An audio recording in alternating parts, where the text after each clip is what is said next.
నరేంద్ర మోదీ గారు ఎంత చెప్తాడు కదా, ఇదేనా మహిళల మీద గౌరవం? మహిళల మీద గౌరవం ఇదేనా? ఎల్కే అద్వానీ గారు, అదేవిధంగా నరేంద్ర మోదీ గారు, ద్రౌపది ముర్ము గారు. మరి ఈ దేశానికి ప్రథమ పౌరురాలు ఎవరు? ద్రౌపది ముర్ము గారు. ద్రౌపది ముర్ము గారు ఎవరు? ఒక గిరిజన బిడ్డ. గిరిజన బిడ్డ అంటే అడవి నుండి వచ్చిన బిడ్డ. అడవి నుండి వచ్చిన బిడ్డే ఈ భారతమాత. ప్రథమ పౌరురాలంటే అదే కదా. ఈ భారతమాత ముద్దు బిడ్డ, మొట్టమొదటి ముద్దు బిడ్డను నిలబెట్టి ఇగో ఈ అగ్రవర్ణాలకు సంబంధించిన ఇద్దరు పెద్దలు మంచిగా సూటు బూటు వేసుకొని కుర్చీలో కూర్చున్నారు. ఇదేనా మీరు భారత తొలి మహిళకి ఇచ్చిన మర్యాద? ఇదేనా మీరు మహిళలకు ఇచ్చే స్వేచ్ఛ? ప్రధానమంత్రి ముందు ఒక రాష్ట్రపతి నిలబడి ఉండడం మహిళలకు ఇచ్చే గౌరవమా?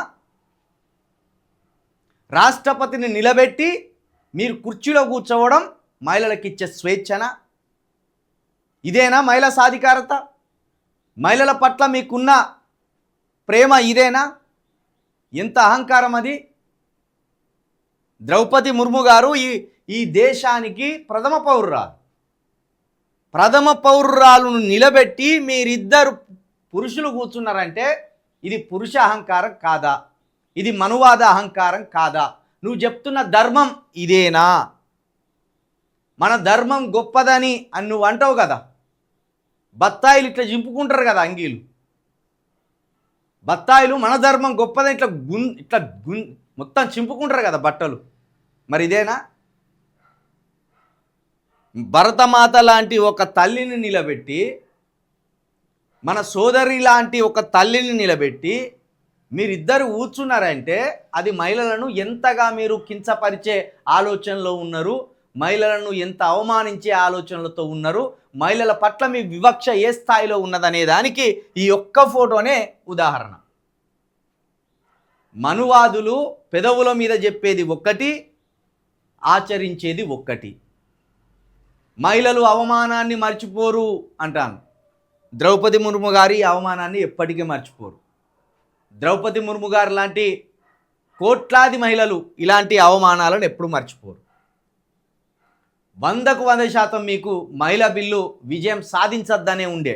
అందుకే మీరు దాంట్లో లోపాలేమున్నాయి, లాభాలేమున్నాయి అని ప్రతిపక్షాల ముందు విప్పి చెప్పకుండా గుడ్డిగా ఆ బిల్లును పార్లమెంట్లో ఆమోదింపజేయాలని కలలు కన్నారు. ఆ కలలు కన్న దానికి ఫుల్ స్టాప్ పడ్డది. ద్రౌపది ముర్ము గారిని ఎందుకు ఇట్లా నిలబెట్టిననే దానికి ఈ బీజేపీ నాయకులు సమాధానం చెప్పాలి. మహిళల పట్ల మీకు ఎంత వివక్ష ఉన్నదనే దానికి ఈ ఫోటో ఒక్కటే సాక్ష్యం, ఉదాహరణ.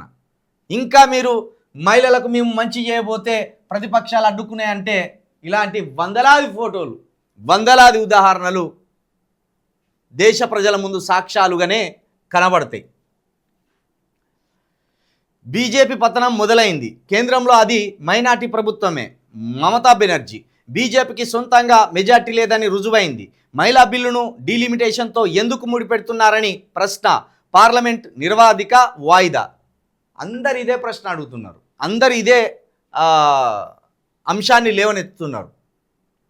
నువ్వు తీసుకొచ్చిన బిల్లుకు మేము వ్యతిరేకం కాదు, కానీ నువ్వు ఎందుకు ఇట్లా నువ్వు ఈ బిల్లుతోటి ముడిపెట్టావు అనేది వాళ్ళ వాదన. నువ్వు ఎందుకు ఇట్లా ముడిపెట్టావు అనేది వాదన వాళ్ళు. కాబట్టే అసలు బీజేపీకి పార్లమెంట్లో ఎట్టి పరిస్థితుల్లో మెజార్టీ లేదు. చంద్రబాబు నాయుడు లాంటి వాళ్ళు కావచ్చు, లేకపోతే ఇంకా మిత్రపక్షాలు కావచ్చు, వాళ్ళ బలంతో కేంద్రంలో ఇప్పటికీ బీజేపీ మాకు బలం ఉన్నదని, మా హవా కొనసాగుతున్నదని డాంబికాలకు పోతున్నది. వచ్చేసరికి బీజేపీని 100 అడుగుల లోతులో బొందబెడితే తప్పించి ఈ భారతదేశానికి లాభం చేకూరదు. ఇప్పటికే భారతదేశాన్ని ఎక్కడికో వెనుకకు తీసుకుపోతాను. కాబట్టే బీజేపీ పతనం మొదలైంది. ఇక బీజేపీ పతనాన్ని ఎవ్వరు కాపాడను కూడా కాపాడలేరు.